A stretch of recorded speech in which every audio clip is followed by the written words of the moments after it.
गुप्त नवरात्रि का तीसरा दिन आद्य महाविद्या त्रिपुर सुंदरी का होता है। देवी त्रिपुर सुंदरी अनुपम सौंदर्य, भक्तों को अभय प्रदान करने वाली, यौवनयुक्त और तीनों लोकों में विराजमान है और उन्हें कई नामों से जाना जाता है। इन्हें राज राजेश्वरी, बाला, ललिता, मीनाक्षी, कामाक्षी, शताक्षी, कामेश्वरी कहा जाता है। देवी ने अपनी सुंदरता और मोहकता से देवासुर संग्राम में असुरों को वश में कर लिया था। कहते हैं कि त्रिपुर सुंदरी की आराधना करने वाले भक्तों को लौकिक और पालौकिक शक्तियां प्राप्त होती है। देवी पुराण में माता की बहुत सी शक्तियों के बारे में बात की गई है। ये सिर्फ तंत्र साधना के लिए ही नहीं, बल्कि सुंदर रूप के लिए भी विख्यात जानी जाती है। एक पौराणिक कथा के अनुसार देवी त्रिपुर सुंदरी शांत मुद्रा में लेटे हुए सदाशिव की नाभि से निर्गत कमल आसन पर विराजमान है। चतुर्भुजी भुजाओं में देवी के पाश, अंकुश, धनुष और बाण है। देवी के आसन को ब्रह्मा, विष्णु, शिव और यमराज अपने मस्तक पर धारण करते हैं। देवी 3 नेत्रों से युक्त और मस्तक पर अर्धचंद्र धारण करती हैं। देवी त्रिपुर सुंदरी अपने भक्तों की हर प्रकार की मनोकामना को पूरी करती है, उनकी हर विपत्ति को दूर करती है और उन्हें अभय प्रदान करती है। कहा जाता है कि देवी त्रिपुर सुंदरी की पूजा करने से आत्मिक बल, यश और कीर्ति की प्राप्ति होती है। पौराणिक कथाओं के अनुसार देवी त्रिपुर सुंदरी के उत्पत्ति का रहस्य, सती वियोग के पश्चात भगवान शिव सर्वदा ध्यान मग्न रहते थे। उन्होंने अपने संपूर्ण कर्म का परित्याग कर दिया था, जिसके कारण तीनों लोकों के संचालन में व्याधि उत्पन्न हो रही थी।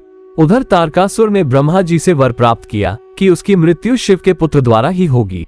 समस्त देवताओं ने भगवान शिव को ध्यान से जगाने के लिए कामदेव और उनकी पत्नी रति देवी को कैलाश भेजा। कामदेव ने कुसुम सर नामक मोहिनी बाण से भगवान शिव पर प्रहार किया। परिणाम स्वरूप शिव जी का ध्यान भंग हो गया। देखते ही देखते भगवान शिव के तीसरे नेत्र से उत्पन्न क्रोध अग्नि ने कामदेव को जलाकर भस्म कर दिया। कामदेव की पत्नी रति द्वारा अत्यंत दारुण विलाप करने पर भगवान शिव ने कामदेव को पुनः द्वापर युग में भगवान कृष्ण के पुत्र रूप में जन्म धारण करने का वरदान दिया और वहां से अंतर्ध्यान हो गए। सभी देवताओं और रति के जाने के पश्चात भगवान शिव के एक गण द्वारा कामदेव के भस्म से मूर्ति निर्मित की गई और उस निर्मित मूर्ति से एक पुरुष पैदा हुआ। उस पुरुष ने भगवान शिव की स्तुति करी, इसलिए भगवान शिव द्वारा उस पुरुष का नाम भान रखा गया। भगवान शिव के क्रोध से उत्पन्न होने के कारण भान तमोगुण संपन्न था और वह धीरे धीरे तीनों लोकों पर भयंकर उत्पात मचाने लगा। देवराज इंद्र के राज्य के समान ही भांडासुर ने स्वर्ग जैसे राज्य का निर्माण किया तथा राज करने लगा। तदनंतर भांडासुर ने स्वर्ग लोक पर आक्रमण कर देवराज इंद्र और स्वर्ग राज्य को चारों ओर से घेर लिया। भयभीत इंद्र नारद मुनि की शरण में गए और इस समस्या के निवारण का उपाय पूछा। देवर्षि नारद ने आद्या शक्ति की यथाविधि अपने रक्त तथा मांस से आराधना करने का परामर्श दिया।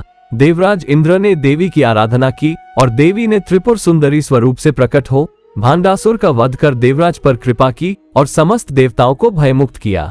इसी तरह के पौराणिक कथा वीडियोस देखने के लिए हमारे चैनल को सब्सक्राइब करें और वीडियो को लाइक और शेयर करें।